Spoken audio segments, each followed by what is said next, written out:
If you don't see any data or monitors after installing the Python APM Agent, here's a quick troubleshooting checklist. Let's begin by checking if the APM in Site agent is correctly installed.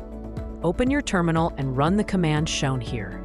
If the output confirms the presence of the APM in Site package, your installation is successful.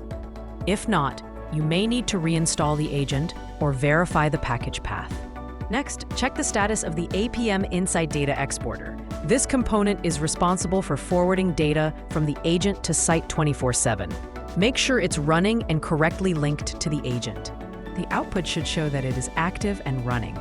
Now, verify that all required environment variables like service name and license key are set globally and accessible when the application starts.